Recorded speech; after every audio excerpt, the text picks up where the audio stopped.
ಬೆಳೆ ವಿಮೆ ಪರಿಹಾರ ಸಿಗದೆ ಕಂಗಾಲಾಗಿದ್ದ ಗದಗ ಜಿಲ್ಲೆಯ ರೈತರು ತಮ್ಮ ಸಮಸ್ಯೆ ಹೇಳಿಕೊಳ್ಳಲು ಜಿಲ್ಲಾಧಿಕಾರಿಗಳ ಬಳಿ ತೆರಳಿದ್ರು. ಈ ವೇಳೆ ಜಿಲ್ಲಾಧಿಕಾರಿ ಸಿಎನ್ ಶ್ರೀಧರ್ ಅವರು ರೈತರೊಂದಿಗೆ ಏರು ಧ್ವನಿಯಲ್ಲಿ ಮಾತನಾಡಿ ಉಡಾಫೆ ತೋರಿದ್ದಾರೆ ಎಂದು ಆರೋಪಿಸಿ ರೈತರು ಆಕ್ರೋಶಗೊಂಡಿದ್ರು. ಜಿಲ್ಲಾಧಿಕಾರಿಗಳು ತಕ್ಷಣವೇ ಕ್ಷಮೆ ಕೇಳಬೇಕೆಂದು ಆಗ್ರಹಿಸಿ ಬುಧವಾರ ನಗರದ ಜಿಲ್ಲಾಡಳಿತ ಭವನಕ್ಕೆ ಬೃಹತ್ ಮುತ್ತಿಗೆ ಚಳವಳಿ ನಡೆಸಿದರು.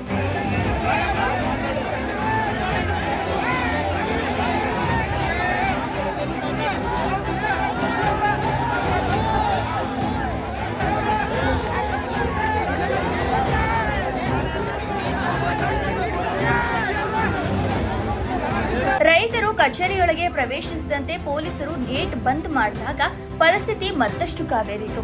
ಇದರಿಂದ ಆಕ್ರೋಶಗೊಂಡ ರೈತರು ಜಿಲ್ಲಾಡಳಿತ ಭವನದ ಮುಂಭಾಗದ ರಸ್ತೆಯಲ್ಲೇ ಧರಣಿ ಕುಳಿತು ಜಿಲ್ಲಾಧಿಕಾರಿ ಹಾಗೂ ಸರ್ಕಾರದ ವಿರುದ್ಧ ತೀವ್ರ ಘೋಷಣೆಗಳನ್ನು ಕೂಗಿದ್ರು.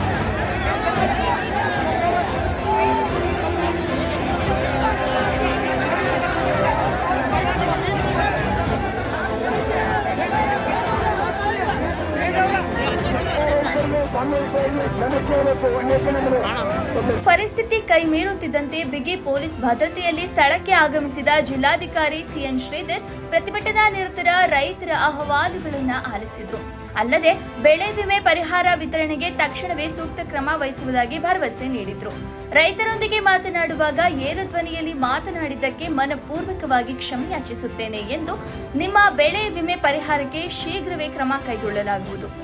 ಜಿಲ್ಲಾಧಿಕಾರಿಗಳು ಸಾರ್ವಜನಿಕವಾಗಿ ತಮ್ಮ ತಪ್ಪನ್ನು ಒಪ್ಪಿಕೊಂಡು ಕ್ಷಮೆಯಾಚಿಸಿದ ಬಳಿಕ ರೈತರು ತಮ್ಮ ಧರಣಿ ಸತ್ಯಾಗ್ರಹವನ್ನ ಹಿಂಪಡೆದರು.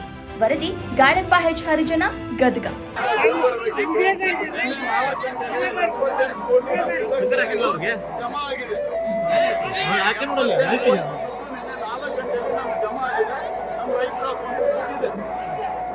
ಇನ್ನ ಯಾವ್ದನ್ನ ಡಿಫ್ರೆನ್ಸ್ ಇದ್ರೆ ಗಮನಕ್ಕೆ ಬಂದ್ರೆ ಸರ್ಕಾರ ಜೊತೆಗೆ ಮಾಡ್ತೀವಿ.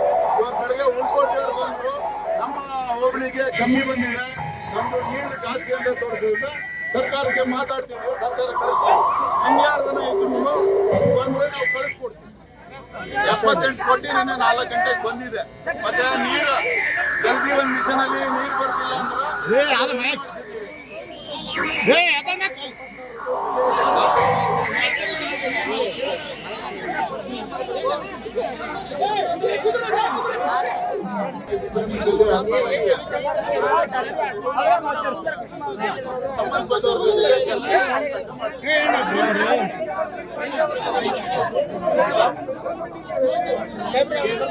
ಮಾತಾಡ್ಬೇಕು. ಸರ್ಕಾರದಿಂದ ಪರ್ಮಿಷನ್ ತಗೋಬೇಕು. ಅದ್ರ ಮೇಲೆ ತೀರ್ಮಾನ ಆಗೋಗಿದೆ. ಅವನ ಖಂಡಿತ ಮೀಟಿಂಗ್ ಮಾಡ್ತೀನಿ.